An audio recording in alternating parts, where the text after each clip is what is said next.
કુદરત તો રૂઠી જ હતી, પણ હવે તંત્રની ઉદાસીનતાએ પણ ખેડૂતોના મોઢામાં આવેલો કોળિયો છીનવી લીધો છે.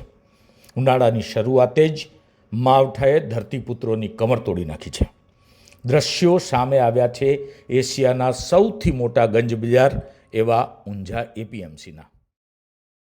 પહેલાં ખેતરમાં મોલ તૈયાર થયો ત્યાં માવઠું પડ્યું. જેમ તેમ કરી ખેડૂત બચેલી જણસ લઈ માર્કેટ પહોંચ્યા. આશા હતી કે અહીં પરસેવાની કમાણી સુરક્ષિત રહેશે, પણ જુઓ આ દ્રશ્યો.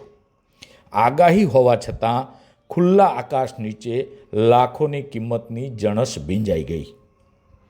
સવાલ એ થાય છે કે જ્યારે હવામાન વિભાગની સ્પષ્ટ આગાહી હતી તો એપીએમસી સત્તાધીશોએ કોઈ વ્યવસ્થા કેમ ન કરી? શું ખેડૂતોના માલની સુરક્ષાની જવાબદારી તંત્રની નથી?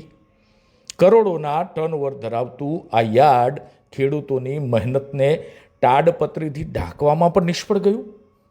આજે ઊંઝા એપીએમસીમાં ખેડૂતની જણસ નથી પલળી, પણ વહીવટી તંત્રની સંવેદનશીલતા પલળી ગઈ છે.